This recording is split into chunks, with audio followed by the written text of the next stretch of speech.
Actualmente asado de la provincia de Santa Fe, porque nos cedió su plataforma, que por capacidad posibilita una mayor participación, ya que el año pasado muchas personas habían quedado afuera del primer encuentro que hicimos en diciembre. También agradecer a compañeros y representantes de diferentes gremios que están presentes hoy y que nos ayudaron con la difusión también del flyer para colaborar. Vamos a empezar, que nos parece importante, con la presentación de este colectivo porque vemos un montón de caras nuevas. Así que les contamos un poco cómo surge con los chicos, no con los docentes tampoco. Ahí se siguen presentando desde un montón de lugares. En el 2013, un grupo de docentes de La Plata y Mar del Plata se ponen en contacto a partir de ser víctimas de denuncias inverosímiles, erradas o falsas, y comienzan a acompañarse en sus procesos particulares y a investigar sobre otros casos similares.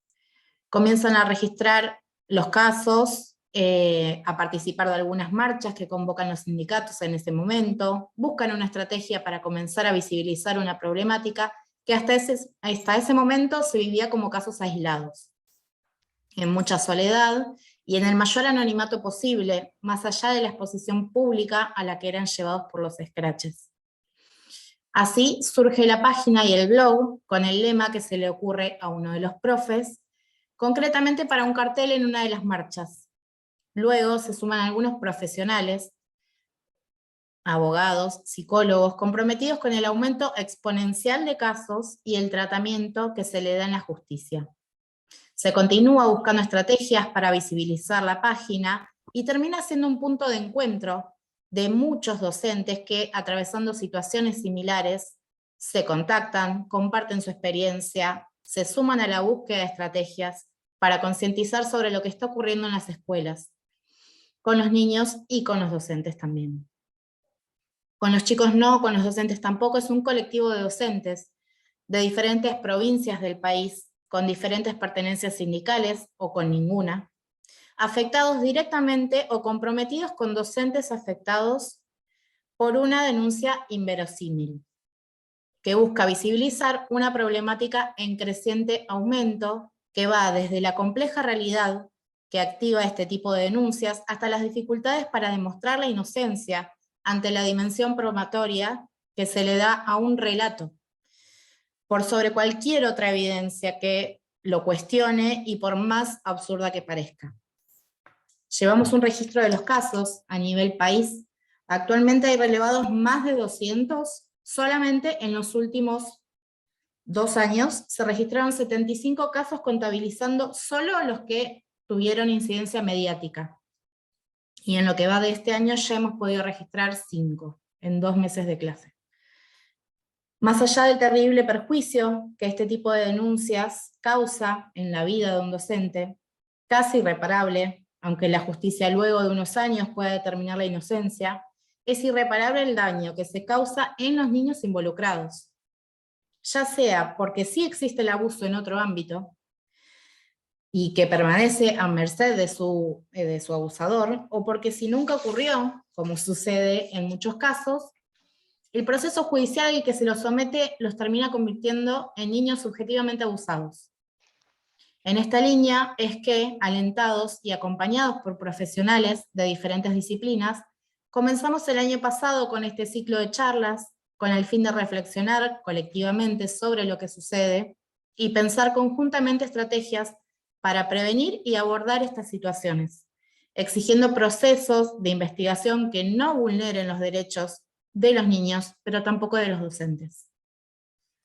Le paso la palabra a Fer. Bien, bueno, se ha sumado más gente, les contamos a los que se van incorporando, primero que los invitamos a presentarse en el chat, a decirnos quiénes son, de dónde son, contarles, bueno, que este encuentro se está grabando, ¿sí? Que luego se va a subir a la página con los chicos, no con los docentes tampoco, y lo van a poder encontrar ahí, y que bueno, que por una cuestión de orden nos vemos en la obligación de silenciar a todos, porque somos muchas personas, entonces eso puede complicar el encuentro. Entonces, todo lo que ustedes quieran compartirnos lo pueden hacer a través del chat, ¿sí? Queremos contarles un poco, bueno, ¿Cómo están pensados los encuentros para este año? ¿Sí? A lo mejor algunos de ustedes participó del encuentro en diciembre, ese fue una primer convocatoria que nos sorprendió muchísimo por la cantidad de gente que participó. Evidentemente es una problemática que nos atraviesa a muchos más de los que creemos, ¿no? Y bueno, y desde ahí quedó el compromiso de seguir propiciando estos espacios de reflexión conjunta. Y para este año entonces pensamos 4 encuentros en principio, en los que podíamos de alguna manera desarrollar algunas de las aristas que tiene esta problemática, ¿sí? Y bueno, para este primer encuentro vamos a abordar la judicialización en las relaciones escolares y las estrategias de fortalecimiento de los vínculos de la familia con la escuela. Y en una próxima charla durante el mes de mayo vamos a invitar a diferentes representantes sindicales que puedan compartir experiencias de acompañamiento de situaciones de denuncias, tanto hacia los docentes como dentro de los ámbitos educativos, ¿no? En junio está previsto que podamos contar con la presencia de Eugenia Kovacic, que va a hablar sobre el relato de los niños y las pericias psicológicas. Y por último, en el mes de julio, es nuestra intención que podamos invitar a algún profesional del derecho que pueda abordar la compleja problemática de los procesos judiciales a los cuales son sometidos los docentes y sobre todo la valoración de las pruebas que se hacen en este tipo de casos. Queremos contarles también que próximamente vamos a generar un boletín como otro medio de comunicación en el cual, bueno, intentamos acercar desde miradas y conceptos desde distintas disciplinas que iluminen un poco la problemática, recursos que puedan estar al alcance de instituciones y de docentes sobre diferentes herramientas y profesionales que puedan estar apoyando y acompañando estas problemáticas, y de diferentes informaciones también referidas a tanto esta estadística que vamos llevando respecto a los casos de docentes en el país, como también a experiencias e historias personales que me parece que no se tienen que perder en esto, ¿no? De tantos docentes que han atravesado y están atravesando estas situaciones. Bueno, y ya entrando en la dinámica del encuentro, prevemos que va a durar 1 hora y media, sabemos que siempre queda corto, pero también intentamos respetar el tiempo de cada uno. Por esta cantidad de participantes que tenemos, va a ser muy difícil abrir el micrófono para que puedan preguntar o compartir experiencias, entonces les pedimos que hagan todas las preguntas en el chat, y entonces cuando terminan las exposiciones vamos a tratar de recuperar las que el tiempo nos permita y acercárselas a las expositoras para que las puedan responder. Y bueno, quiero contarles ahora quiénes son las expositoras que nos acompañan, agradeciéndoles profundamente la generosidad que tienen para con nosotros, porque nos vienen acompañando no solamente en este encuentro, sino en todo un trabajo que venimos haciendo de manera conjunta. En primer lugar va a tener uso de la palabra Gabriela Escarfó, que es profesora en Ciencias Antropológicas por la Facultad de Filosofía y Letras de la Universidad de Buenos Aires, y especialista en Planificación y Gestión de Políticas Sociales por la Facultad de Ciencias Sociales de la misma universidad. Es además maestra de Educación Primaria. Integra el programa de Antropología y Educación de la Facultad de Filosofía y Letras de la UBA, institución donde dicta clases de metodología de la investigación de campo. Es además docente e investigadora en la Universidad Nacional de Moreno, donde dicta, entre otros, cursos de formación para docentes. Su trabajo de investigación estuvo siempre vinculado a temas de infancia, juventud y educación, buscando problematizar prácticas de democratización dentro y fuera de la escuela. Y desde el año 2019 inicia una nueva línea de investigación vinculada a la judicialización de las relaciones escolares en el nivel inicial. Seguidamente a Gabriela va a tener uso de la palabra Liliana Mals, creo que no necesita presentación tampoco, al igual que Gaby, pero bueno, es importante que podamos contarles desde dónde nos van a hablar, ¿no? Liliana es licenciada en Ciencias de la Educación de la UBA, Psicología Social de la Escuela de Pichón Rivier, diplomada superior y especialista en gestión y conducción del sistema educativo y sus instituciones, y diplomada en Ciencias Sociales con mención en Psicoanálisis y prácticas socioeducativas, ambas de Flaxo. Es capacitadora y asesora externa en instituciones educativas y en espacios comunitarios en temas referidos a la educación sexual integral y al vínculo familias-escuelas. Es docente en postítulos escritora e investigadora de diversos temas sobre la ESI. Viene acompañando a las escuelas desde la implementación de la ley. Ha escrito diversas publicaciones y artículos sobre ESI, y los libros Vaivenes de la Ternura, que ha recibido una importante mención recientemente de la legislatura porteña, ESI en el nivel inicial, Distancias y cercanías entre familia y escuela, de Noveluc, libro reconocido de interés por la legislatura de Cava en 2023, y ESI, una oportunidad para la ternura, de Noveluc. Bueno, ahora las dejamos con ellas. Primero va a tener la palabra Gaby y seguidamente Liliana, y luego vamos a recoger todas las preguntas que ustedes dejen en el chat.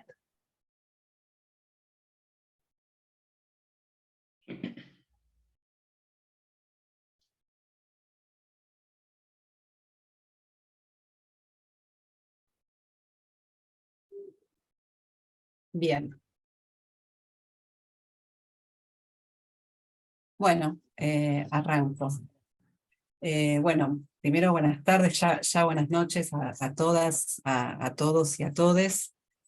Aunque veo que hay una amplia mayoría de mujeres en la sala, ya es un dato que a mí me llama poderosamente la atención. Pero bueno, no voy a no voy a hacer análisis rápidos, simplemente lo voy a pensar. Y empezar por agradecer al colectivo, con los chicos no, con los docentes tampoco, por organizar este encuentro, fundamentalmente por el enorme esfuerzo que hacen por visibilizar este tema, por ponerlo en la agenda educativa, y por supuesto gracias por invitarme a este diálogo entre colegas.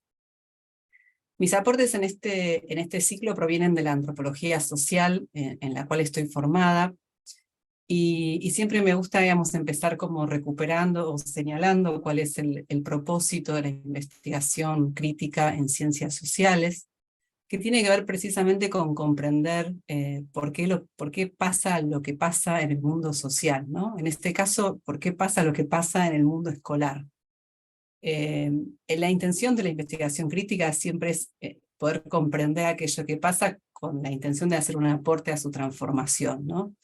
Y ese es precisamente el objetivo de mi presentación, digamos, compartir algunos avances de mi trabajo de investigación con la intención de que sea un aporte, digamos, para los colegas que están aquí presentes, que son los que realmente tienen, digamos, la posibilidad de transformar hoy las escuelas. Así que espero poder ser útil en ese camino, ¿sí? Y contarles también que este proyecto de investigación, digamos, tiene su origen en las aulas de la Universidad Nacional de Moreno, específicamente en la licenciatura en Educación Inicial, donde yo dicto clases de antropología social ya hace muchos años, y donde desde el año 2017 me ha tocado, digamos, tener docentes, que son estudiantes de la licenciatura, pero que fueron denunciadas, ¿sí? Hubo un año en el 2017 que llegué a tener 5 estudiantes denunciadas, ¿no? Y asimismo la Universidad Nacional de Moreno se encuentra, digamos, emplazada en el conurbano bonaerense, digamos, en un territorio que no ha parado de tener denuncias judiciales a docentes desde muy tempranamente, y que se concentran fuertemente desde el año 2013 en los distritos que rodean o que están bastante cercanos a la universidad, como ser Merlo, Moreno, Ituzaingó, y otros más, por supuesto. Bueno, como consecuencia, digamos, de este contexto, en las aulas de la universidad y en las clases se empiezan a escuchar frases que seguramente las conocemos, las hemos escuchado, las hemos dicho seguramente.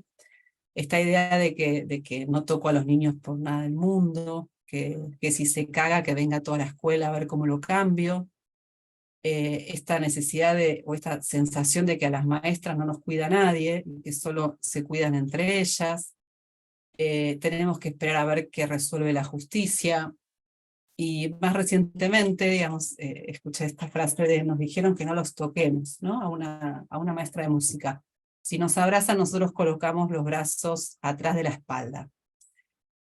A ver, son frases que, por supuesto, yo entiendo que son absolutamente lógicas y comprensibles en un contexto actual, ¿no? Donde hay mucho temor a recibir una denuncia, a recibir una acusación, pero que también son frases que son absolutamente ajenas a la lógica del cuidado que estuvo presente en el nivel inicial desde sus orígenes a fines del siglo XIX, ¿sí?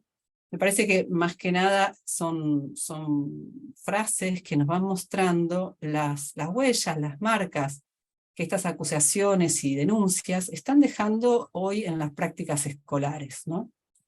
Entonces, en este contexto es que inicia, digamos, el proyecto de investigación que está radicado en la Universidad Nacional de Moreno, que se titula La lógica de la sospecha, denuncias a docentes de nivel inicial que interrumpen la vida cotidiana escolar, y que desde el año 2019 empezó con un incipiente trabajo de campo, interrumpido con la pandemia, y que después se profundiza desde el 2021, y que implicó, digamos, tener entrevistas abiertas y en profundidad, conversaciones con docentes, con directoras, con inspectoras, con madres más recientemente, que es con madres y padres, digamos, que han participado en denuncias, que es un sujeto difícil para acceder, pero también se está logrando. También con peritos, y inclusive hemos podido hacer trabajo de campo en un juicio, y bueno, por supuesto el análisis de la cantidad de fuentes de secundarias que hay sobre el tema, que son como muy interesantes, ¿no? Digamos, entonces, me gusta contextualizar esto porque no es que yo un día me iluminé y me puse como a problematizar estos temas. La realidad es que estos temas están presentes en las aulas, están presentes en las escuelas, y simplemente lo que hice fue como recoger la demanda fuertemente de mis estudiantes de la universidad, que pedían, por favor, ponerle palabras también a estos temas. En este contexto, digamos, de este problema, de este proyecto de investigación, empiezo por preguntarme, digamos, o por traer esta pregunta, ¿no? De qué estamos hablando cuando hablamos de judicialización, ¿no? Y acá es importante aclarar a qué nos referimos y a qué no nos referimos. Digamos, en principio nos estamos refiriendo con judicialización a un ataque judicial que se realiza contra funcionarios de instituciones públicas, como es la escuela, pero que no solo afecta a la vida personal de los docentes implicados, sino que contribuye a desestabilizar la misma legitimidad de las instituciones, ¿sí? En ese sentido, no estamos pensando la judicialización en estos casos en situaciones donde el recurso o el recurrir a la justicia es un derecho ciudadano legítimo, al que por supuesto, digamos, no nos opondríamos, sacando ninguna oposición, digamos, a ejercer la defensa y de los derechos de los niños y de las niñas, pero sí cuando separar, digamos, esos casos y entender estos otros, donde el recurso a la justicia se sigue con fines absolutamente individualistas, ¿sí? Sobre todo, digamos, si tenemos en cuenta que el fin de la justicia es contribuir al bien común y no al beneficio individual, ¿sí? En Argentina, como en otros países digamos, latinoamericanos, y el recurso, bueno, o el recurrir a la justicia para dirimir disputas que atraviesan, digamos, no solo las escuelas, a las instituciones educativas, sino también a otras instituciones sociales, ¿no? Digamos, podemos recoger, digamos, ejemplos de judicialización en la política, en la salud, en las protestas sociales, y por supuesto abundan ejemplos de la judicialización dentro de la propia justicia, ¿sí? Entonces, no se trata acá de indagar, digamos, en estos otros casos, pero sí, y eso me parece importante, entender que la judicialización es un fenómeno que excede a la escuela, ¿sí? O sea, es un fenómeno que está presente en otros ámbitos, y en ese sentido, digamos, la escuela no está escindida de lo que acontece en el resto del mundo social, ¿no? Y esto siempre, digamos, me gusta como empezar por ahí, porque si no tendemos o a esperanzarnos que nosotros vamos a poder como frenar la judicialización. Digamos, es difícil frenar la judicialización porque es un recurso que hoy está en la sociedad.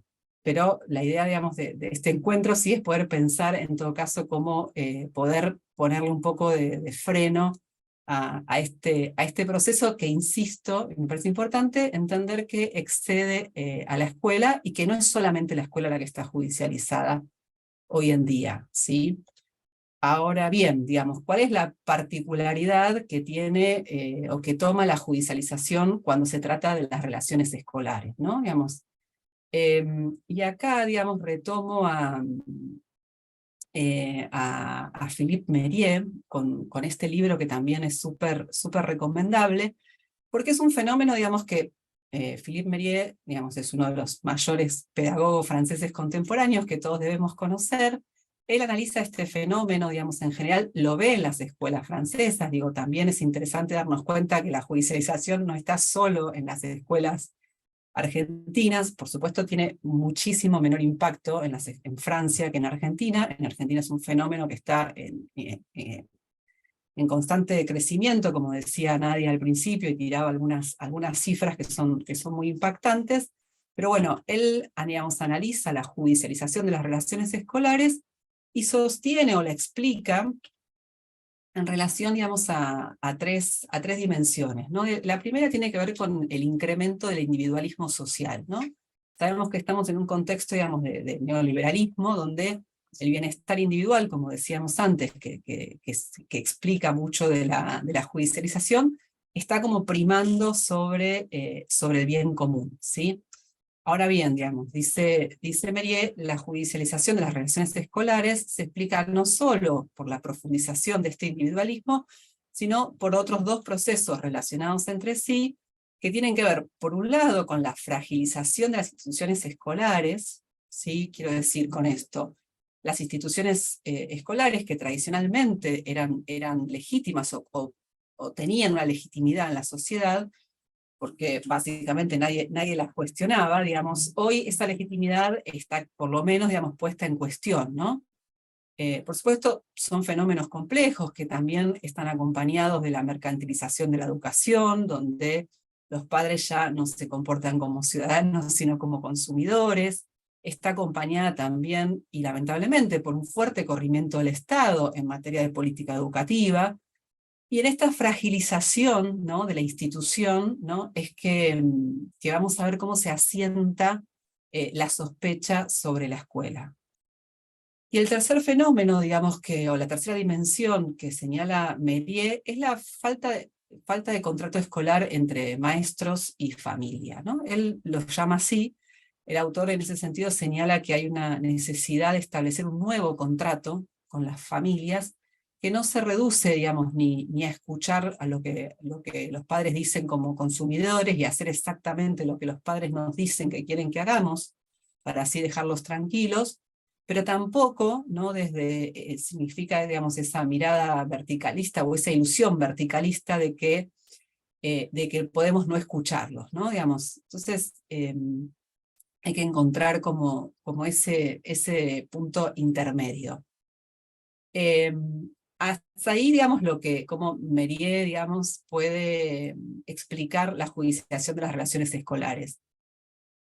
Yo particularmente, digamos, en mi trabajo de investigación, que no vamos a exponer hoy acá, digamos, en los 20 minutos que tenemos para ello, pero sí, digamos, me interesa señalar que como fenómeno social, como cualquier fenómeno social, como cualquier problema social, es multicausal, ¿no? Entonces, por supuesto, digamos, comparto estas tres dimensiones que señala Mérieux.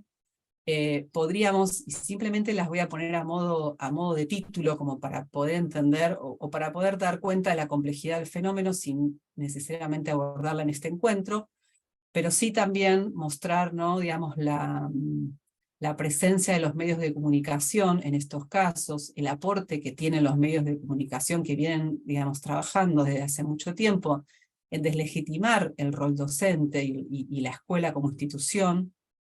El efecto no deseado, porque realmente es no deseado, no buscado, que traen, digamos, el avance y la visibilización pública que tienen colectivos como el Yo Te Creo o el movimiento de Los Chicos No Mienten, los pánicos morales, los pánicos sexuales, digamos, que están asociados hoy al cuidado de los cuerpos, lo intolerable, ¿no?, que es un concepto que viene también de estos teóricos franceses, que sucede cada vez que se menciona el abuso sexual infantil, ¿sí?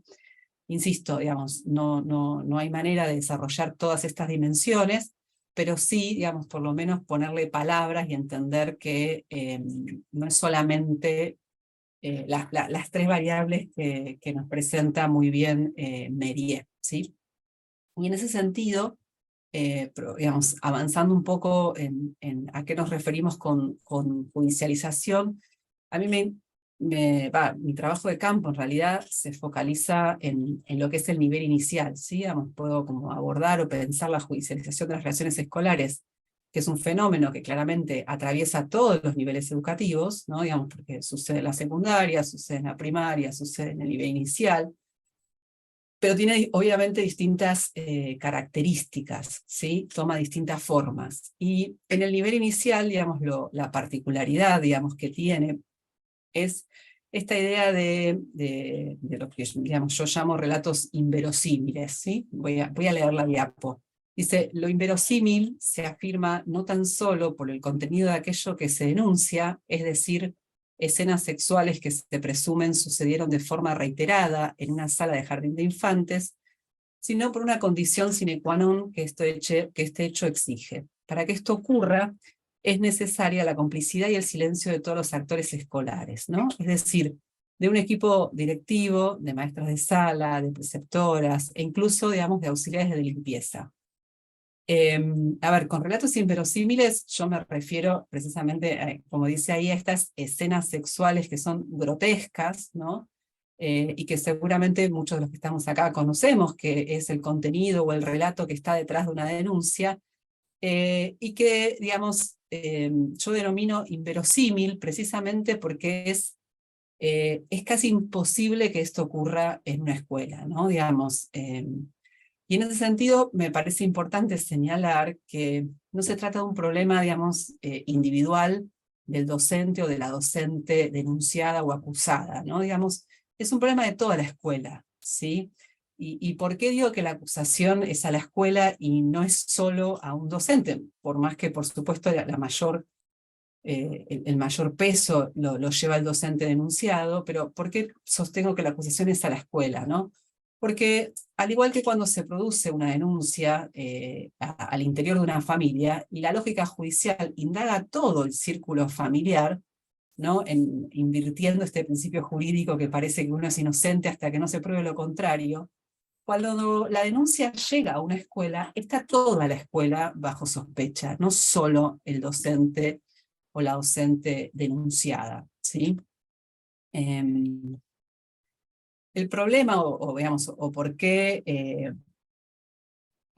digamos, lo inverosímil para uno, digo, seguramente me atrevo a pensar que para la mayoría de los aquí presentes, digamos, son relatos realmente muy grotescos y muy absurdos y muy difíciles de poder entender, digamos, que alguien pueda relatar eso. Digamos, la pregunta, digamos, que yo hago con esta investigación es ¿por qué? O sea, ¿por qué lo que es inverosímil para muchos de nosotros se vuelve, digamos, creíble, ¿no? Y hasta racional para otros, ¿no? Para otros me refiero para estas familias que denuncian, y por supuesto vale la pregunta también para el sistema judicial, solo que no la vamos a abordar en este encuentro, ¿sí? Entonces, ¿por qué lo inverosímil se torna creíble, ¿no? Digamos, ¿qué es lo que pasó, ¿no? Para que esto sucediera? Y ahí, digamos, en el trabajo de campo yo lo que vengo viendo, digamos, muchas veces es la sorpresa, ¿no? con las que las denuncias irrumpen en la escena escolar, ¿no? En general no hay avisos de que esto va a suceder y un día sucede, ¿no? Entonces trabajamos muchas veces en escuelas que son de puertas abiertas y sin embargo nos cae una denuncia de este tipo. Bueno, ahí, digamos, mi hipótesis de investigación es que detrás de estos relatos hay una historia de desencuentros entre familias y escuelas, ¿no? Vuelvo a decir, no quiero decir que el fenómeno se reduzca a eso, sino que voy a avanzar un poquito en problematizar esta relación entre las familias y las escuelas, no porque sostenga que es la única explicación de este fenómeno, sino porque es la dimensión en la que, por un lado, elijo profundizar, y porque me parece que es la dimensión en donde la escuela efectivamente tiene capacidad de acción, ¿no? Digamos, porque transformar el sistema judicial, que es una picadora de carne, nos va a exceder. Intentar transformar los medios de comunicación también nos excede, pero pensar la escuela está, me parece claramente, digamos, dentro de nuestras posibilidades. Entonces, como para avanzar un poquito, me interesa como decir algo más sobre esta relación entre familias y escuelas, que es aquello que Mérier, digamos, le pone otro nombre, ¿no? Y él habla de la falta de contrato entre familias y escuelas, y nosotros en Argentina hace ya décadas que venimos problematizando esto como la relación entre familias y escuelas, ¿sí? Y en ese sentido, digamos, el registro, digamos, histórico y también antropológico de estas complejas relaciones entre familias y escuelas, vienen demostrando que siempre fueron relaciones de tensión, digamos, nunca, siempre fueron relaciones conflictivas, ¿sí?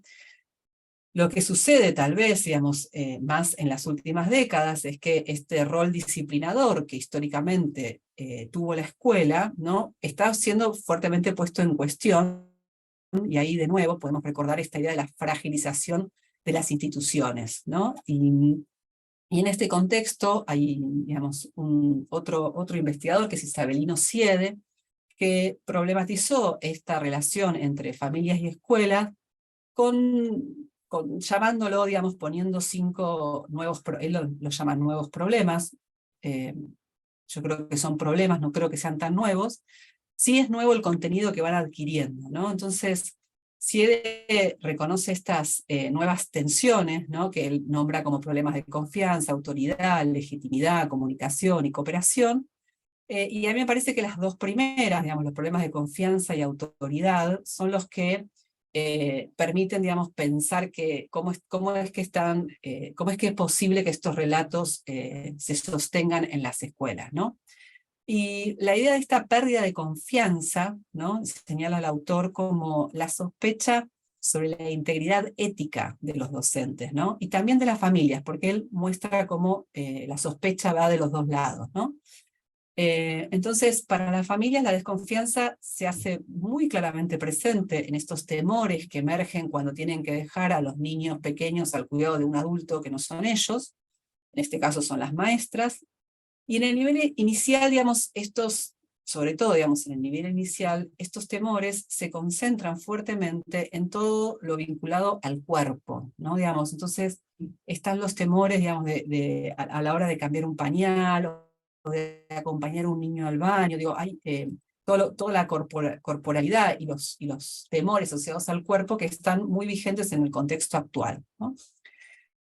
Y después, Siede también, digamos, recupera esta crisis, o esta crisis de autoridad, en realidad, que la explica como la sospecha, ¿no?, digamos, la sospecha sobre la capacidad del otro, ¿no?, para intervenir en las tareas que le son responsables. ¿Qué quiero decir con esto?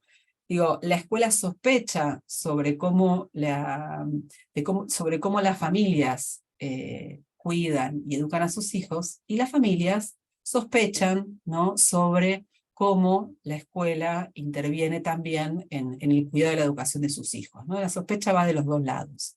Y entonces, ahí, digamos, me gusta una categoría, me parece más interesante para pensar, si me permiten, que es la idea de que existe una lógica de la sospecha, ¿sí?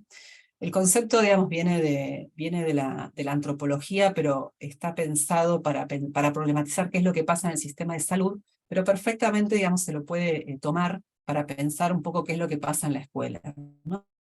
Y es un concepto de María Pelle, que es una antropóloga, que dice, o define la lógica de la sospecha como un conjunto variado, dice ella, de prácticas simbólicas que incluyen la duda, la desconfianza, la sospecha, y el deslizamiento, dice ella, o inversión del significado en la lectura de los mensajes, digamos, entre otros. Digamos, ¿cuál es, o por qué, digamos, me interesa a mí, digamos, este concepto, ¿sí? Me parece que el aporte de esta idea de una lógica de la sospecha tiene que ver con reconocer que la lógica, digamos, que esta lógica no es una barrera que viene de afuera hacia adentro, ¿sí?, sino que, dice la autora, se construye, digamos, en esta historicidad de los vínculos sociales, ¿no?, de los vínculos que en nuestro caso se tejen en la vida cotidiana entre familias y escuelas, ¿no? ¿Qué quiero decir? Digamos, lo que quiero decir es que la sospecha no viene solo desde afuera de la escuela, sino que es relacional, y que la escuela muchas veces, sin quererlo, sin tener esa intención, también educa en la sospecha, ¿no? Digamos, cuando la escuela educa en la sospecha, por ejemplo, cuando pide permiso por escrito a los padres para cambiar un pañal, ¿no? Cuando históricamente la escuela y las docentes cambiaron pañales, cada vez que llama un padre o una madre para que lo haga porque la escuela no los puede tocar, ¿no? Educan la sospecha sin desearlo, digamos, cada vez que afirma y sostiene que el profesor de música no está solo, ¿no? Que la maestra está presente en sus clases. Y yo me pregunto, bueno, ¿por qué un maestro de música no podría estar solo dando su clase de música como la maestra trabaja sola, ¿no? Y finalmente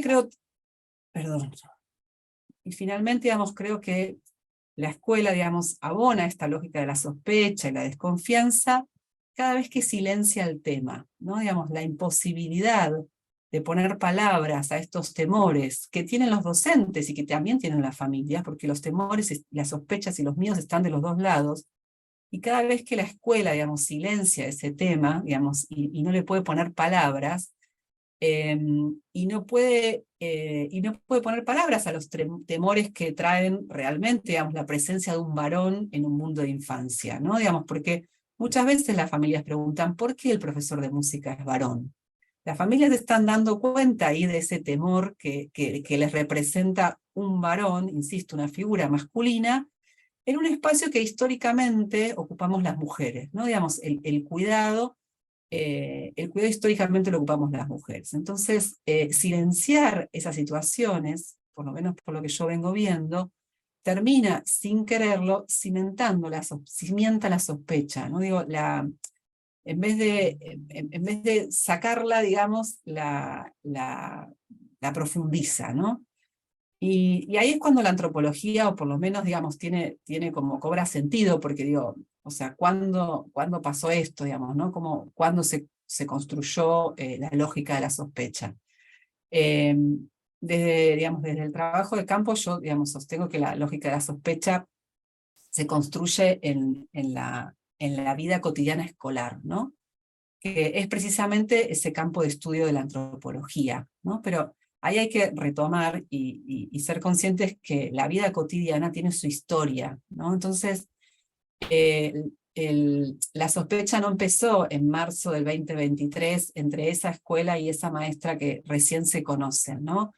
Los padres y las madres, por el contrario, digamos, tienen una larga historia de relación con las instituciones del Estado, entre ellas la escuela, que arrastra sospechas y desconfianzas que anteceden claramente a la historia puntual de un jardín y de sus docentes, ¿no? Digo, por eso insisto, que es una lógica, digamos, es una lógica de la sospecha que tiene su historia y que, insisto, excede puntualmente a la escuela.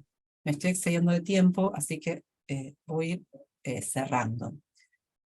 En este contexto, bueno, las primeras preguntas que a mí, digamos, no las primeras, las elaboré, las pensé mucho, digamos, es esto de cómo devolverle a la escuela la capacidad de resolución y de reparo que la escuela tiene, pero que hoy depositamos en la justicia, ¿no? Y cómo desarmar esta lógica, digamos, de la sospecha, para no tener que estar solamente pensando en cómo nos defendemos, ¿no? De la lógica de la sospecha.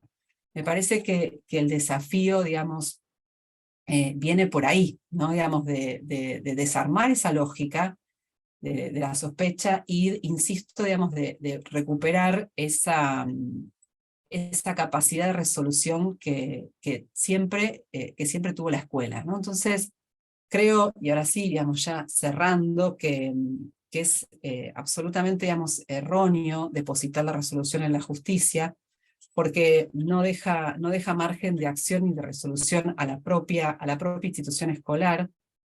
En ese sentido, creo fuertemente en que la escuela tiene un saber experto, tiene saber pedagógico y tiene potencial, digamos, para desarmar esa sospecha, para transformar la escuela, digamos, sobre todo para transformar esos vínculos de sospecha en vínculos de confianza, ¿sí? Y eso claramente no se va a hacer si la escuela deposita la resolución en la justicia, ¿sí? Entonces, creo que escapar a la judicialización, como habíamos dicho al inicio, es difícil, ¿sí? Es difícil porque la sociedad está totalmente atravesada, pero se puede contrarrestar ese fenómeno de la judicialización si la escuela se vuelve a construir, digamos, o a parar como un espacio de lo común, ¿no? Y para eso le doy la palabra a Lili, que tiene un recorrido, digamos, inmenso en pensar la escuela y en pensar las herramientas y las potencialidades que tiene la escuela, fundamentalmente eso, desde la educación sexual integral, desde la cual es una gran militante. Así que gracias, y te paso, Lili, la voz.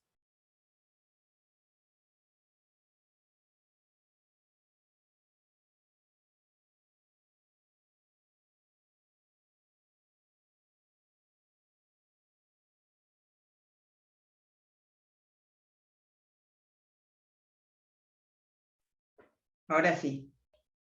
Gracias. Bueno, excelente tu ponencia, Gaby. La verdad que es bárbara, bárbara, bárbara, bárbara. Sería el momento de los aplausos y no estaríamos silenciados. Y me parece súper interesante el aporte que haces y el aporte de la antropología para poder pensar esto, ¿no? Porque creo que una de las cuestiones interesantes que nos viene pasando es esta necesidad de poner en palabras para entender lo que nos pasa, ¿no?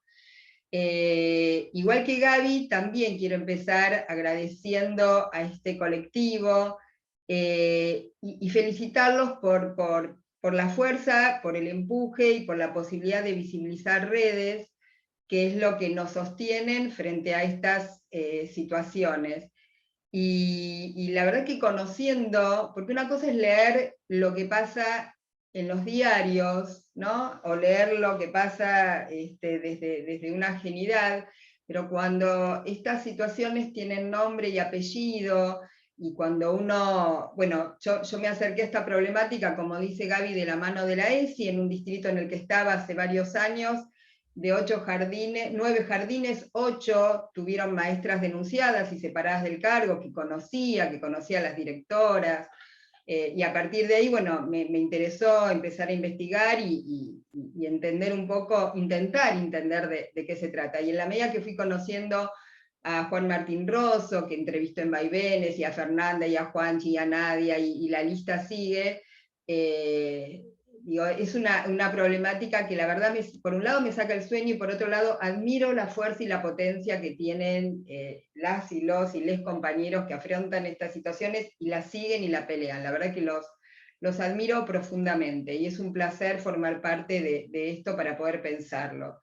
Creo que en esto no, digamos, como en tantas otras cosas, no nos salvamos solos y necesitamos fundamentalmente de las redes.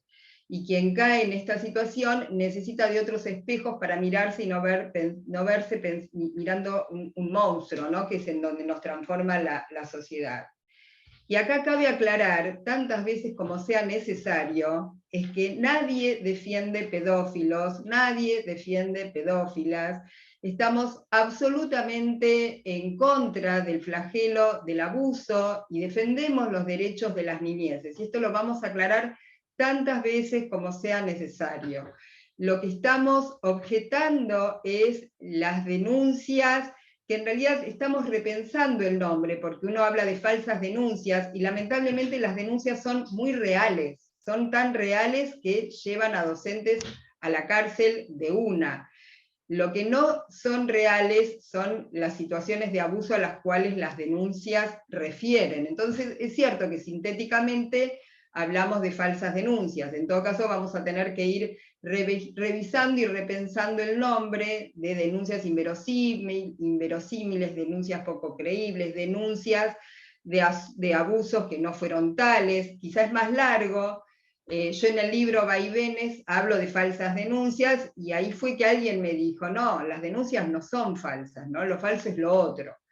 Pero bueno, me parece importante aclarar esto porque justamente quienes defendemos a las infancias del flagelo del abuso pasamos a ser abusadores y abusadoras seriales. Y este es el punto que tenemos que revisar y repensar. Como dice Gaby, mi marco, mi punto de referencia, mi acercamiento a esta problemática es en el marco de la educación sexual integral, es en el marco de trabajar con las escuelas, es en el marco de haber trabajado en profesorados, donde las docentes me decían yo no toco a los chicos. Bueno, todas las frases que trajo Gaby las decían multiplicadas las docentes en los espacios y en los talleres de ESI.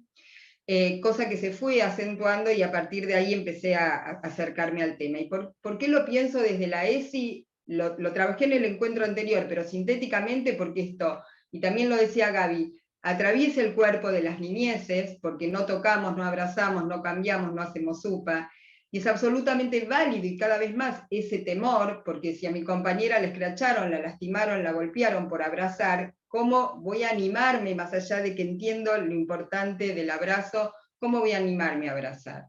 Entonces, esta restricción del afecto impacta en el cuerpo de las niñas y de los niños, porque el cuerpo de los docentes literalmente es golpeado, lastimado, y hablo también de la salud no solo física, sino psíquica, y todo el estado emocional que acarrea esto, porque también los derechos de las niñeces, como decía Gaby, se vulneran porque muchas niñas y niños siguen siendo abusados, porque se los revictimiza, porque se los somete a interrogatorios muy crueles muchas veces, y porque además y fundamentalmente se vulnera el derecho de las y los docentes, ¿sí? Porque la ESI no es solamente hablar de lo genital, tiene que ver con todas estas cuestiones, porque como dice Gaby, las cuestiones de género están involucradas, cargando estereotipos respecto de los docentes varones que no se los liga a la ternura y a la crianza, entonces pareciera que el único interés que tienen los docentes varones de estar en un nivel inicial tiene que ver con la pedofilia, porque pareciera que solo las mujeres podemos tener el instinto maternal, o sea, hay representaciones estereotipadas de género dando vuelta, y en relación a un eje de la ESI, valorar la afectividad, y acá también trayendo lo que plantea Gaby, cuando el miedo, la angustia, la bronca y el susto toman la escena escolar, literalmente nos enfermamos, no tenemos ganas de ir a trabajar, nos vinculamos mal con las familias, nos vinculamos mal con las niñeces, y sobre todo cuando además estos afectos no se ponen en palabras. Por todas estas cuestiones, a mí me parece central, tomar la ESI como una herramienta, y tomo el guante que dice Gaby, de pensar qué puede la escuela. Entonces, mi charla, lo que yo voy a compartir, es un poco, y tomando el último punto, que es la relación con las familias, que además es una puerta de entrada de la ESI, pensar qué podemos hacer con las familias en la previa de estas situaciones, y también compartir, tuve la posibilidad de acompañar a 2 jardines en el día después, en el día después de haber sido literalmente arrasados por las familias a partir de denuncias, y la pregunta era, ¿cómo se sigue? ¿No? O sea, sintéticamente voy a tratar de trabajar estas cuestiones. Y cuando pienso en algunas cuestiones respecto del qué hacer con las familias, no lo voy a plantear como un manual de buenas instrucciones, no lo voy a plantear con la ilusión de que si hacen esto y siguen estos pasos, el problema se resuelve, sería fantástico, pero no quiero venderles espejitos de colores, pero sí son cuestiones que fui pensando a lo largo de mi trabajo territorial, o sea, no surgen de atrás de un escritorio, sino de pensarlo con docentes y con directoras y con inspectoras, fundamentalmente surge de ahí, y para que cada uno a una pueda ir creando, resonando, investigando y agregando otras posibilidades, ¿sí? Es en esta clave, y en la clave de poder salir en 2 caras de una moneda en las que nos ponemos, que es, o si hago esto, garantizo que no haya ninguna denuncia en el jardín, o no hay posibilidades de evitarlo, no puedo hacer más nada que esperar sentada que caiga una denuncia. Para salir del binomio omnipotencia e impotencia, bueno, pensar en la potencia, o sea, ¿qué puedo? ¿Qué puede la escuela? ¿Qué sí puede hacer? ¿No? ¿Qué puedo? Y qué puedo fundamentalmente con otros y con otras.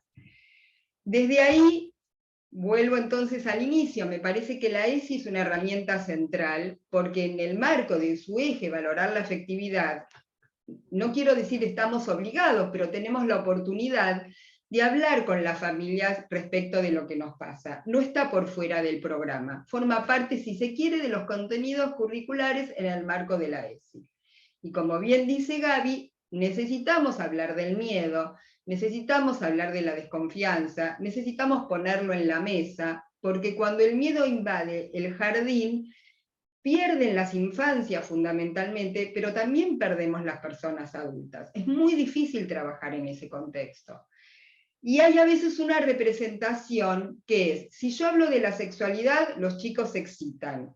Si hablo de las adicciones, van todos a fumarse un porro. Si hablo del bullying, empiezan todos a hacer bullying. Si hablo del miedo a las denuncias, van a llover las denuncias. Digo, hay una representación de que si hablo del tema, lo promuevo. Y esto es una representación y es un prejuicio que tenemos que atravesar, porque necesitamos hablar con las familias de esto que pasa, antes de que estalle la bomba. Necesitamos tomar la bandera y explicar por qué el jardín defiende y cuida a las infancias respecto del flagelo del abuso, y todo lo que se hace cotidianamente en el jardín de la mano de la ESI respecto de esto. Contar cómo se planifica, cómo se trabaja el tema de los secretos que se pueden contar y los que no, cómo se empodera a las niñeces de sus cuerpos para trabajar el hecho de que nadie puede hacer algo que a mí no me gusta, cómo trabajamos la idea de valorar los cuerpos por fuera de los modelos hegemónicos para que cada una y uno se sienta bien con su propio cuerpo, porque en la medida que no valorizo mi cuerpo, me presto a una situación de indefensión. Entonces empoderar a las niñeces sobre sus propios cuerpos es ayudar a que puedan decir que no, porque quiero mi cuerpo, porque lo voy a defender. Trabajar la idea de consentimiento desde la cuna, porque vamos a pedir permiso para cambiarlos, vamos a pedir permiso para abrazarlos, vamos a pedir permiso para hacerle supa, que es muy diferente a no cambiar, no abrazar y no hacerle supa, ¿no? Vamos a trabajar la idea de poder poner en palabras lo que no les gusta, vamos a trabajar la idea de intimidad, de que el cuerpo es de cada uno y que hay partes que no se muestran o no se tocan. Entonces tenemos que poner y mostrar cómo el jardín trabaja esto, cómo es nuestra bandera. Tenemos que mostrar, y acá hay datos duros, que dicen que gracias a la ESI y que gracias al trabajo que se hace en los jardines, se han detectado enormes situaciones de abuso de niñas y de niños que no registraban que eso que estaba pasando tenía que ver con una situación abusiva. Y compartir notas, compartir datos duros donde esto queda demostrado. Como dice Gaby, o sea, no podemos modificar los medios, pero sí podemos mostrar, frente a las fake news con las que nos subjetivamos, podemos mostrar datos duros, de cuántos casos, gracias a la educación sexual integral, se revelaron respecto del abuso, datos duros respecto de que la mayor cantidad de abusos se da en el ámbito intrafamiliar y no escolar, datos duros respecto de las situaciones, de la cantidad de docentes que han sido sobreseídos, digo, porque esto no aparece en los diarios. Entonces, compartir con las familias, por ejemplo, hace poco Fernanda compartió cómo los medios hablaban de Darío, un docente que hace poco fue sobreseído, y el alegato de su sobreseimiento, y no sé cómo se dice bien técnicamente, es impecable respecto de lo que dice. Esto hay que compartirlo con las familias y mostrar cómo nos creemos esto, y de repente leemos los medios y nos imaginamos un monstruo, y después poder mostrar el sobreseimiento y ver cómo esto fue una ficción. Digo, esto lo tenemos que compartir con las familias, esto tiene que estar compartido antes de que estalle una bomba, digamos, ¿no? También me parece importante abrir las puertas, porque en general lo que nos pasa frente a esta situación es que nos transformamos en instituciones puercoespín, ¿no? O sea, que nadie nos toque, que nadie nos abrace, que nadie toque a nadie, las familias afuera, cuanto más lejos mejor, y es a la inversa de lo que nos dan ganas por el miedo, ¿no? O sea, frente al miedo tenemos que abrir las puertas, que las familias participen de clases abiertas, que participen de jornadas, que nos conozcan, que conozcan a los profes varones, compartir de dónde viene el prejuicio hacia los varones, entenderlo, ¿sí? Entender que no estamos acostumbrados y pensamos que los varones no tienen un interés genuino en la crianza, abrir clases abiertas con los profes de educación física, ¿no? En una escuela de Santa Fe donde sufrieron la denuncia y toda una situación muy violenta, los profes de educación física pidieron por favor que se organizaran clases abiertas, y van casi todas las familias, o sea, había mucho interés de conocerlo. O se incorpora un profe nuevo en cualquier momento del año, presentarlo y que las familias lo conozcan, aunque ya hubiera pasado el periodo de las reuniones iniciales, ¿no? El caso de Juan Martín Rosso, profe de teatro, que empieza a mitad de año, nadie lo conocía, no se le presentó a las familias, y eso, no digo que fue el motivo, pero digamos, esta experiencia nos permite pensar que tiene que ser presentado a los profes varones, sabiendo que cargan con este prejuicio en cualquier momento del año en que se incorporen. Tenemos que aprovechar las jornadas Educar en Igualdad, que son jornadas de ESI, para que sepan de qué se trata y que puedan compartir actividades con las familias respecto de los temas que venimos trabajando. Y fundamentalmente, digo, esto que es como a contramano, a las familias que más desconfianza tienen es a las que más tenemos que nos acompañen a un paseo, digo, esto es a contramano de lo que sentimos, o sea, tenemos la sensación de ir al jardín con un chaleco antibalas, y con espinas que nadie nos... Pero bueno, es al revés, es cuanto más necesitamos abrir las puertas.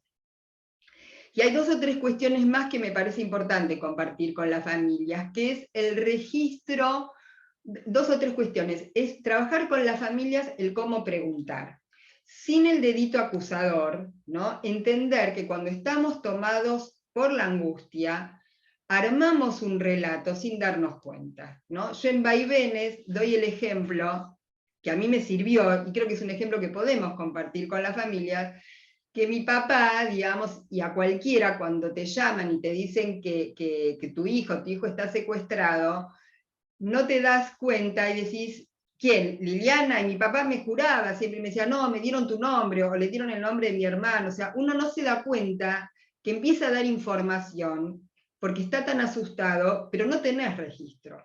Entonces, te tocó la vulva, y ya uno empieza a armar esta historia. Entonces, hablar con las familias sin el dedito acusador, entendiendo que a cualquiera nos puede pasar, pero tener el registro de cómo incidimos en el relato. Y hay algo que se llama sesgo confirmatorio, que es cuando elaboramos una hipótesis y la tenemos muy fuerte, tu docente es un abusador y te tocó, cualquier respuesta que niegue esa hipótesis es desestimada. Y cualquier duda es reafirmada en función de esa hipótesis, porque esto nos pasa. Entonces, trabajar con las familias estas cuestiones que hacen a la idea de la comunicación, hasta jugar al teléfono descompuesto y entender que esto nos pasa y cómo tergiversamos, para tener más cuidado a la hora de preguntar.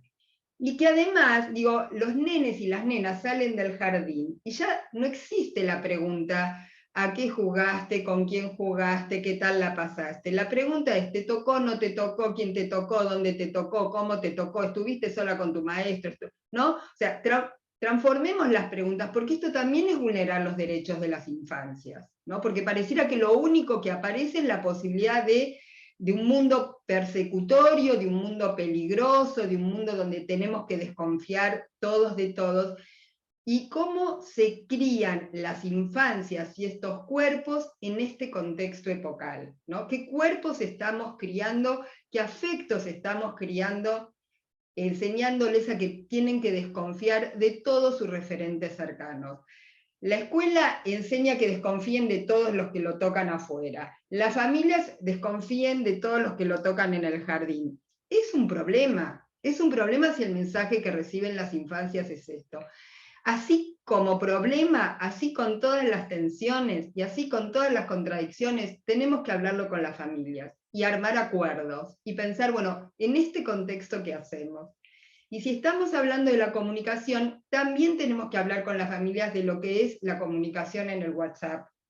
Y entender que el WhatsApp como comunicador fomenta las fantasías paranoicas, porque nadie va a objetar algo que se dice, porque quedas afuera del grupo. Entonces se suma, y se suma, y se suma, y el teléfono descompuesto que jugábamos como juego en el WhatsApp se multiplica. Entonces también tenemos que anticipar a cómo circula la información por el WhatsApp, aprovechar, y en este punto en muchos jardines sirvió, a las familias que tenemos de aliadas, ¿no? A esas familias que tenemos como un apoyo casi incondicional, porque a veces tienen el doble rol de docente y maestra, a esas familias tenemos que, con esas familias, fortalecer el vínculo y saber, y nos ha pasado, que en el momento que estalla la bomba, son las familias que van a decir, paremos la rotativa, vamos a hablar al jardín, porque esto es, como dice Gaby, esto es un relato inverosímil, ¿no?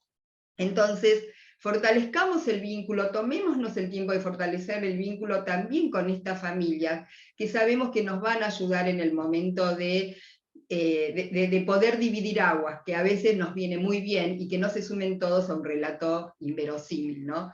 Hoy cuando Gaby hablaba de relatos inverosímiles, me acordaba, creo que lo tengo a mano, de una nota que circuló en este distrito donde les contaba que yo estuve acompañando, que la leo tal cual, porque esto es lo que empezó a circular en ese grupo de WhatsApp, y esto es del 2017 o 2018, dice, en tal jardín, durante 2 meses, las niñas y niños de tal sala, de sala de 4, fueron maltratados, abusados, torturados y amenazados por la docente suplente.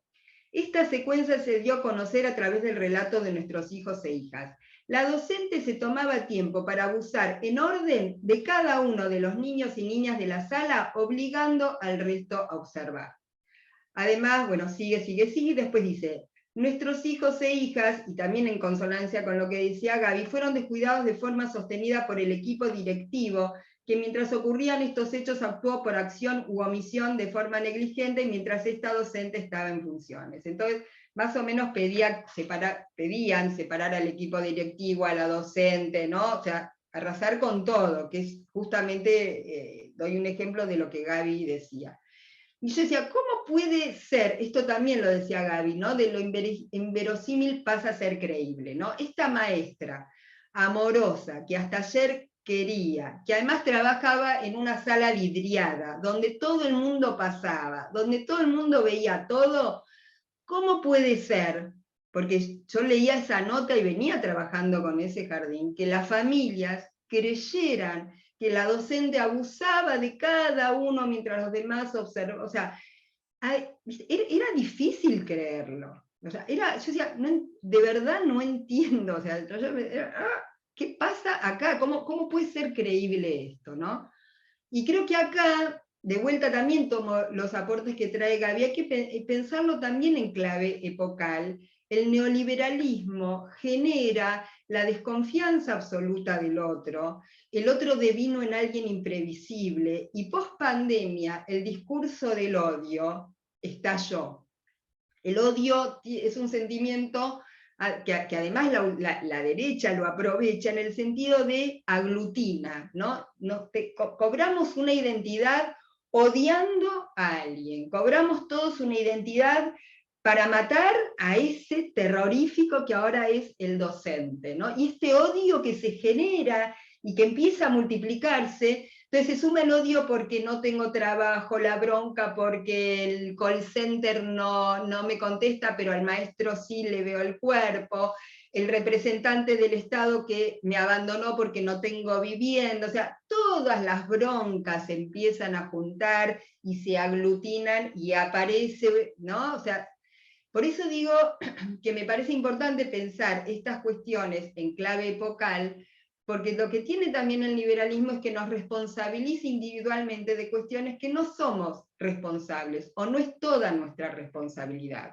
Entonces, pensar esto, ¿no? Pensar esto con las familias, ¿no? De quién gana con estas divisiones, y quiénes pierden con esta grieta y con esta fractura, ¿no? Entender esto como, digamos, que no ser naif, digo, hay alguien que gana frente a estas cuestiones.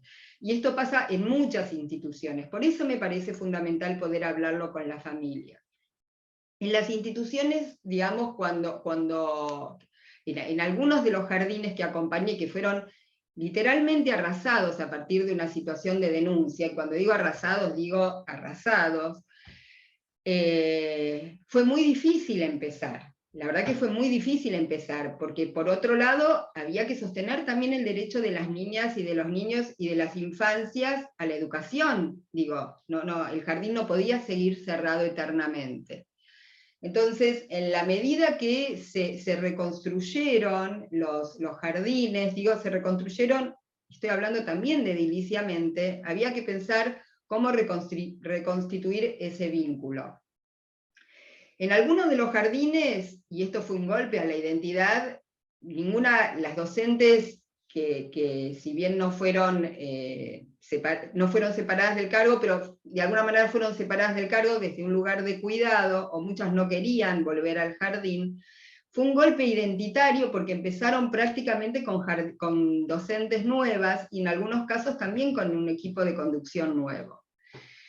Entonces, había que trabajar mucho el miedo, había que ponerlo en palabras. Mi sugerencia siempre fue: hablen de esto, no empieza la institución ahora, no nos creamos que la institución empieza hoy, la institución arrastra esta historia que necesitamos compartir entre colegas, generando tantos espacios como sean necesarios, pero también con las familias, porque ahí es necesario reconstruir un vínculo donde las familias envalentonadas porque pudieron sacar a un docente o golpear o lastimar, digo, ¿cómo se las ubica nuevamente en el lugar de familias? ¿Cómo se reinstala la autoridad absolutamente deslegitimada meses atrás, ¿no?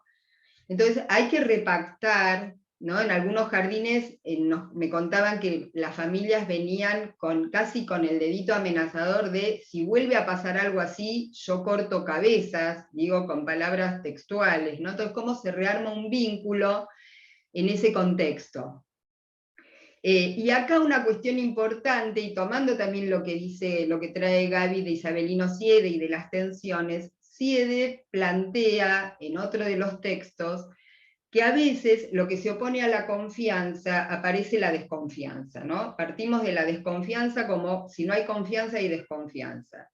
Y él trae una nueva figura que la tomo en vaivenes y me parece muy potente, que es la idea de la no confianza. O sea, no necesariamente tenemos que partir de la desconfianza, es decir, de un valor negativo.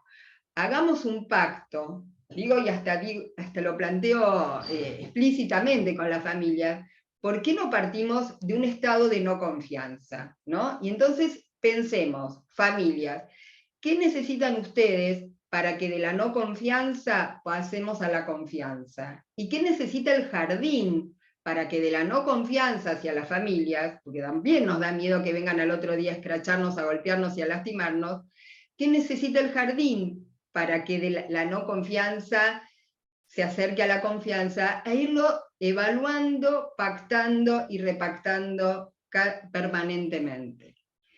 En ambos jardines fueron jardines que tuvieron que trabajar a puertas abiertas durante bastante tiempo, porque el nivel de desconfianza y de no confianza en todo caso era muy alto. Entonces se invitó a las familias a participar, se organizaban actividades para que las familias pudieran participar, pero a la vez se armaba un borde bastante claro, ¿no? Porque las familias venían con: nosotros tenemos referentes por sala, no hay referentes. Y los referentes eran, digamos, quienes se sentían empoderados porque puedo echar a cualquier docente, y el jardín planteó, acá no hay referentes por sala, digamos, el jardín se fue posicionando en tomar algunas decisiones, alguna decisión que también tomó el jardín es, por ahora no se va a cambiar a los chicos, porque las situaciones habían sido muy violentas, o sea, también el jardín necesitó resguardarse de algunas situaciones, y no es porque esté bien no cambiar, pero las situaciones siempre se toman en contexto, donde se cruza lo general con lo particular. O sea, Spinoza decía, no existe lo bueno y lo malo universal, existe lo bueno y lo malo para cada situación.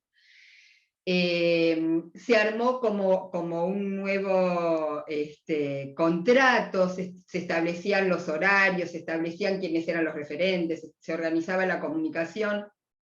Hubo mucho trabajo de las direcciones y de las inspecciones acompañando, porque necesitaban en los jardines figuras que les dieran legitimidad. Se armó una red muy fuerte entre directoras, inspectoras y otras organizaciones que acompañaban a los jardines. De a poco, pero después de un tiempo largo, las familias se fueron yendo, las familias que necesitaban volver a abrir las puertas se volvían a abrir, hasta que hubo un momento donde pudieron empezar a trabajar en soledad, bienvenido, digamos, para las docentes, y finalmente en ambos jardines terminaron el año, la verdad, de muy buena manera. Inclusive, uno de los jardines empezó a organizar actividades para las familias, para que organizaran, por ejemplo, una obra de teatro para las infancias, ¿no? O sea, las pusieron a trabajar en función de las infancias, porque lo que había que sostener era el derecho de las infancias a ser cuidadas por las familias y por el jardín, y el derecho a la educación. Y la palabra cuidado y la palabra cuidar era la palabra que estaba empapelando en todas las reuniones. ¿De qué se trata cuidar? ¿De qué se trata el cuidado? ¿Qué piensan ustedes que es cuidar? ¿Qué piensa el jardín que es cuidar? ¿No? Como repactar esta idea de cuidado, y que el jardín es un espacio de cuidado, ¿no? A ver, esto no es, digo lo que decía al principio, no es que son recetas, no es que son cuestiones que si las hacemos vamos a garantizar, no es que todos los jardines tienen que garantizar el mismo recorrido, pero digo, son experiencias que han vivido jardines y compañeras y las prestamos o las socializamos para que se repliquen, para que se recreen, para que se rearmen, para que cada jardín pueda crear las suyas. Pero nos parece, digamos, en esta clave, y tomando y ya cerrando porque estamos en horario, lo que dice Gaby es pensar que sí puede la escuela, ¿no? Me parece que esta es una cuestión para no tirar todo en la justicia, o tirar todo digamos, pasivamente en los medios que no podemos manejar, ¿no? Entonces me parece importante pensar en esta clave de lo que la escuela sí puede hacer frente a estas situaciones. Bueno, nada, me fui muy con el tiempo, pero eso. Gracias, Lili. Impecables las dos exposiciones. Fuimos leyendo un poco las preguntas del chat, que ahora las vamos a retomar. Pero primero decirles que hay un montón de cuestiones que surgen, hay algunas que no vamos a poder abarcar en esta charla, pero que sí tenemos la idea de continuar con estos encuentros con diferentes profesionales, así que las vamos a tener en cuenta para el resto, y están más que invitados e invitadas para seguir acompañándonos, porque bueno, la idea es seguir poniendo en tensión esta problemática. Yo voy a retomar algunas preguntas ahora que fueron apareciendo para Gabriela, así las puede ir contestando, ¿sí? ¿Está Gaby por ahí? Que Sí, la perdí de la pantalla. Ah, Estoy. bueno. Carla nos decía, el mal llamado feminismo es el único flagelo que sufrimos los docentes, todo funciona al revés en este país. Está la licenciada Karina Romero también, que nos ponía, por lo expuesto entiendo que según su estudio no se podría frenar la judicialización de quienes integran la comunidad educativa. Barbie nos comenta que es muy interesante lo de la escuela en la mira, ya que muchos luego se olvidan del docente que atraviesa esta situación.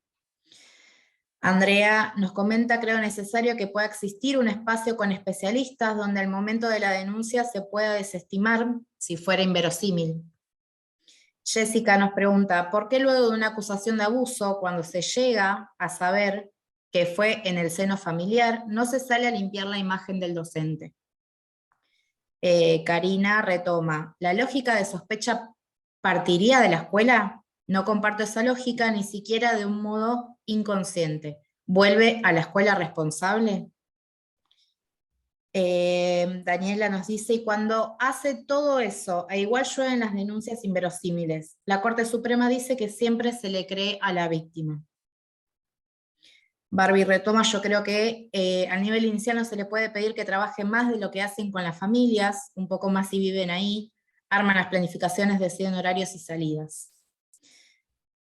Para Gabriela también muy clara, pero necesitaríamos más tiempo. Algo fundamental para lo que propones es que la escuela construya, al igual que cada docente, una identidad que les haga sentir la importancia de su rol para compartir herramientas con alumnos y familias que los ayuden a comprender el contexto en el cual vivimos.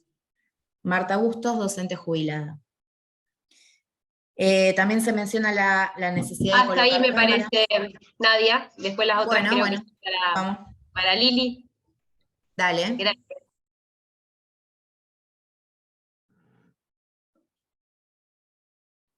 Perdón, me perdí. ¿Respondo? Ok. Bueno, tuve unos problemas de internet, así que me fui y vine, por eso no sé si estaba o no estaba, pero logré volver. Y prioricé escuchar a Lili, pero se me iban un poco los ojos para el chat. Entonces, algunas cosas fui como también leyendo, y por ahí sí me parece ahí como traer 3 cosas con las que por lo menos me parece que coincido. Alguien había mencionado como el problema es la justicia, ¿no? Como el problema de la justicia, sin duda, la justicia es un problema, sin duda, digamos. Para nosotros, digamos, como docentes y para muchos otros ciudadanos, la justicia es un problema. Lo que nosotros hicimos en esta presentación es, como dijimos varias veces, es pararnos en lo que puede hacer la escuela, porque cambiar la justicia, nosotros, no sé, creo que se lo dejamos, por lo menos yo, y seguramente Lili también, se lo dejamos a los abogados, a los peritos, digo, no sé, a quienes son parte de ese mundo. A mí me parece muy difícil transformar la justicia. No quiero decir que la justicia esté funcionando bien y el problema sea la escuela. Quiero decir que entramos al problema por la escuela, porque entrarle por la justicia es muy difícil, ¿sí? Me parece, varios señalaron también, digamos, el reclamo a la Dirección General de Escuelas, ¿no? Lo señalaba Alejandra y creo que Karina también. Por supuesto, coincido, digamos, ¿no? Sobre todo porque creo que la Dirección General de Escuelas es una de las primeras que silencia el tema, ¿no? Digo, no es ajena, lo conoce, lo sabe, tiene el problema de los docentes desplazados, digo, no es ajena para nada, pero sí silencia el tema y no lo baja, digamos, como contenido, no lo baja como problema con sus docentes, no lo baja en las capacitaciones, digo, ahí también creo que efectivamente hay un nudo para desarmar. Y por supuesto coincido con Marta, ¿no? Digamos, y con Marta Bustos, y la importancia de que la escuela y sus docentes se puedan fortalecer y reconstruir una identidad en donde puedan como valorar ese rol, ¿no? Inclusive, digamos, como decíamos antes, digamos, desde esa revalorización puedes potenciar esa capacidad que tiene la escuela y sobre todo el potencial enorme que tiene el nivel inicial, ¿sí? ¿Cuánto más se le puede pedir a la escuela, o cuánto más se le puede pedir al nivel inicial y el docente que hace una reflexión, una compañera? Entiendo que sí, que es difícil, que las condiciones laborales están bastante lejos de ser óptimas, no solo por la cantidad de niños, por las condiciones edilicias, por las situaciones sociales y la crisis económica, digamos, en la que estamos cayendo y cayendo y cayendo, va a complejizar siempre esa situación y cada vez lo va a complejizar más. O sea que no estoy queriendo como decir que es fácil, digamos, para la tarea docente, además, encargarse de estos temas, ¿no? Digamos, pero sí, digamos, estamos como por lo menos convencidos de que el camino es por ahí. Y en relación a esta pregunta de si la escuela es la responsable, si la escuela es la responsable de esto, por supuesto que no, la escuela no es responsable absolutamente nada. Lo que estamos queriendo decir es que la escuela es parte del problema, pero fundamentalmente puede ser parte de la solución, ¿no? Digo, no es como responsabilizar a la escuela, es ver que la escuela, digamos, también es parte de esta lógica de la sospecha, pero que tiene el potencial, digamos, de transformarlo. Entonces, a esta pregunta de si se puede frenar la judicialización, futurismo, digamos, no podemos hacer, y yo creo que es difícil frenarla en su totalidad, insisto, porque es un fenómeno que excede a la escuela, y porque por mucho que podamos hacer, siempre se nos puede escapar esta familia o este padre que, digamos, no entiende razones, no estamos queriendo, como decía Lili, vender espejitos de colores. Lo que estamos diciendo es que ahí hay un camino posible, que es el que vemos, y que es el que como docentes podemos llegar como a transitar, ¿sí? El feminismo es un movimiento, es un colectivo amplio, ¿no? Digo, y ahí hay como muchas vertientes. Digo, yo porque me considero feminista y no me considero parte, digamos, las feministas más extremas que levantan esta voz, ¿no? Digamos, de la víctima, que seguramente, digamos, lo dijimos al principio, con estos otros movimientos que también impactan en la justicia, pero sobre todo, bueno, como intenté decir al principio, el fenómeno es multicausal, digamos, no se reduce para nada a lo que, a esta sospecha, ¿no?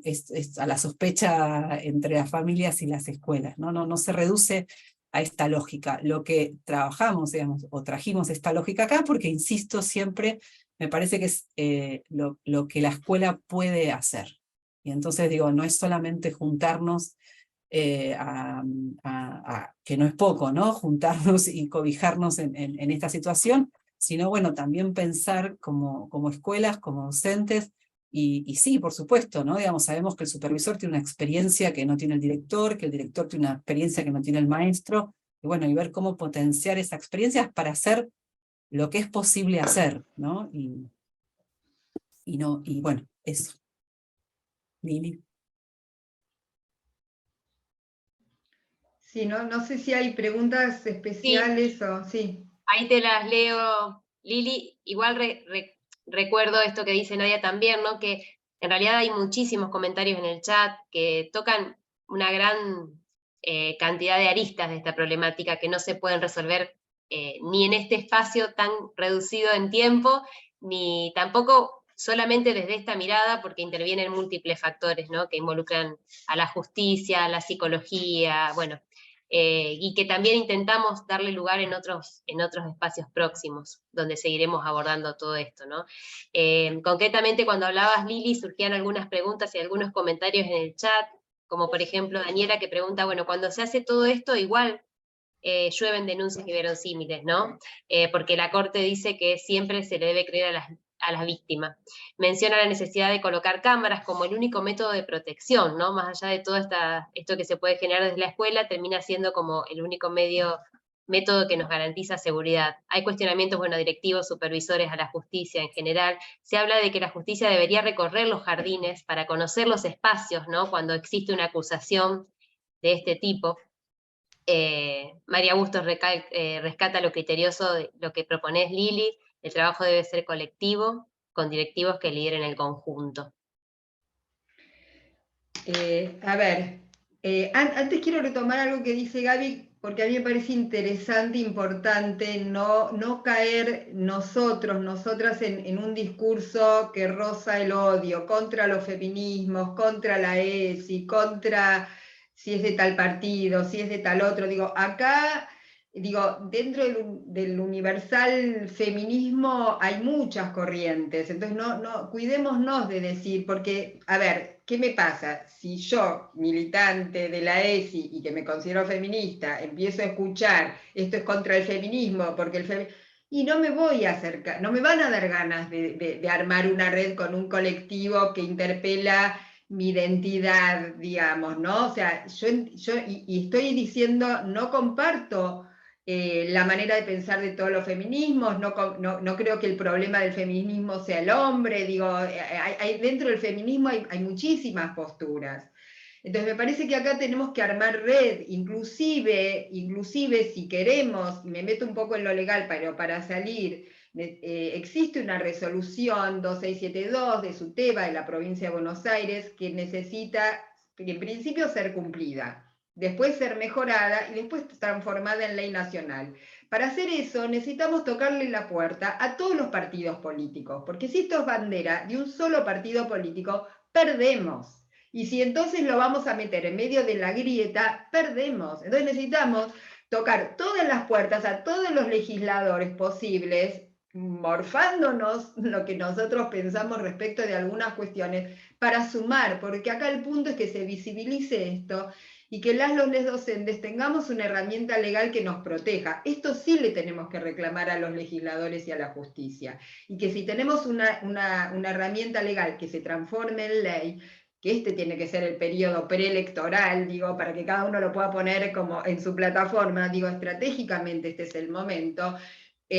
No podemos empezar a, este es de tal color, este es de tal otro, este es tal otro, este es más feminista, este está con la ESI, perdemos y necesitamos ahora sumar. Entonces yo creo que sí, estos encuentros tienen que servir para sumar a sindicatos, no es este sindicato u otro sindicato, o es esta fracción del sindicato o esta otra fracción. Digo, acá hay un punto en común que es cuidar con los docentes, no con los chicos, no con los docentes tampoco, cuidar a las personas que trabajamos en educación en nuestro derecho. Y no estamos pidiendo que libertad para los pedófilos, estamos diciendo esto que se dice, la justicia, todos somos inocentes hasta que se demuestre lo contrario, que no sea todos somos inocentes hasta que se demuestre lo contrario, menos los docentes, porque esto es lo que pasa. No estamos diciendo, eximámonos del juicio, lo que estamos diciendo, no se nos quemen las casas, no se nos maten las mascotas, no se nos golpeen, no se escrachen a nuestros hijos, no se nos roben nuestras pertenencias. Digo, estamos pidiendo eso. Esto es lo que tiene que quedar claro. No estamos diciendo que se eximan de juicio, digo, a quienes hay una... Estamos diciendo que es un desastre lo que está pasando. Entonces, me parece que tenemos que sumar y tenemos que irnos de acá diciendo a qué puerta voy a tocar para sumar a esto y no empezar, si es feminista, si tiene la bandera verde, si no, digo, si es del PRO, si es de Frente de Todos, digo, tenemos que sumar, digo, esto me parece que es central. Digo, también, si hay algo que podemos hacer desde lo legal, creo que es por ahí, digamos, no voy a modificar la cabeza de los jueces. Respecto de las cámaras, a ver, yo creo que cada problema tiene la solución, yo creo no, Deleuze, filósofo francés, decía algo que a mí me parece fundamental, que es cada problema tiene la solución que se merece en función de cómo lo formulamos. Si pensamos y nos tenemos la ilusión de que vamos a resolver el tema con las cámaras de seguridad, chau, el día que se cortó la luz aparecen docentes abusadores, digo, ¿no? Y además es muy paranoico trabajar con las cámaras. Entonces, si en algún contexto, en algún momento un jardín lo necesita, como un jardín que sufrió un arrasamiento, tuvo que decir, por un tiempo no los vamos a cambiar, digo, no estoy diciendo que no a nada, no es un no universal el mío, no es un pragmatismo ético, digo, la coyuntura lo determina, pero digo, no pongamos las fichas en las cámaras, pongamos en qué hacemos cada día para construir confianza con las familias, cómo fortalecemos a las familias más aliadas, cómo las acercamos, cómo nos bancamos a abrir las puertas y que vengan y que nos conozcan y que sepan, ¿no? Para mí es por ahí, digo, ¿no? En un jardín que acompañé, en un jardín privado, que tenía algunas cámaras, una docente fue escrachada, fue separada del cargo, empapelaron todo el barrio con docente abusadora y tenía algunas cámaras. Y lo que hicimos fue trabajar con esta experiencia, creo que la cuento en Vaivémenes, trabajamos con las docentes, llamamos a la familia y hablamos, esto que dice Gaby, compartimos el miedo. Y las docentes decían, la verdad que yo quisiera seguir cambiando los hijos de ustedes, pero después de lo que le pasó a mi compañera, y la verdad que no me dan ganas, me da miedo. O sea, las docentes plantearon lo que a ellas les pasaba respecto del día después de estas compañeras separadas del cargo. Y las familias también contaban, sí, yo cuando me enteré, empecé a mirar a mi nene, era en un jardín con salas chiquitas, a ver si tenía alguna señal de abuso, a ver si tenía la vulva colorada, o sea, no, la paranoia les agarraba a la familia. Pero yo no quiero que ustedes las dejen de cambiar, que las dejen de abrazar. Bueno, y ahí se repactó qué hacemos, ¿no?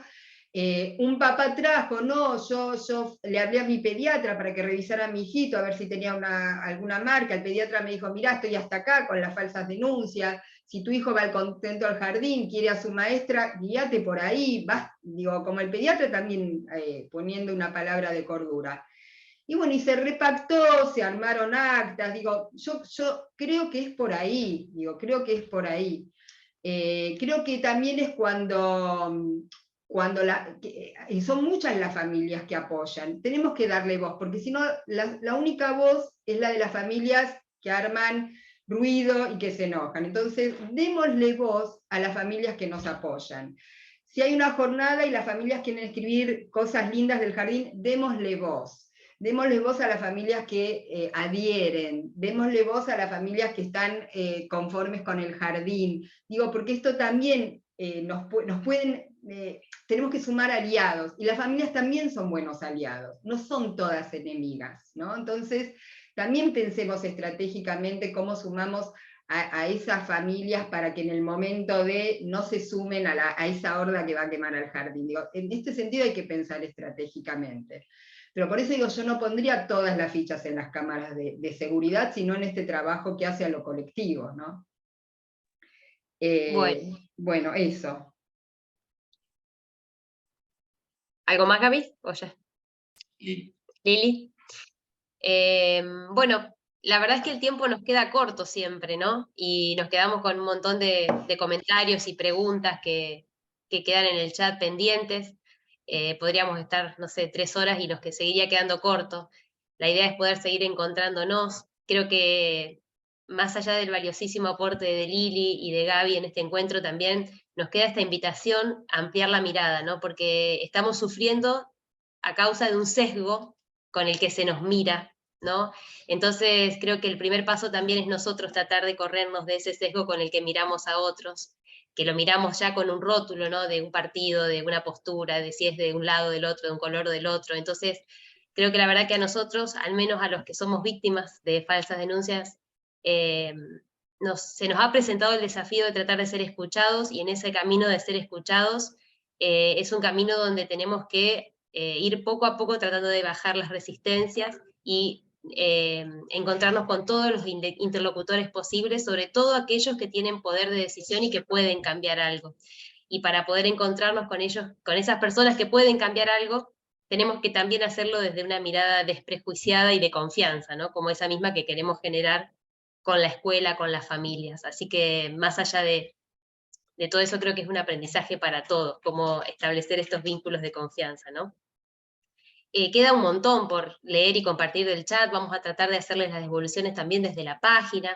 En el primer boletín que va a salir ahora va a haber una síntesis de la exposición de Lili y de Gabriela, así que bueno, lo vamos a publicar en la página y vamos a hacerlo llegar a través de todas las redes y lo vamos a difundir y viralizar.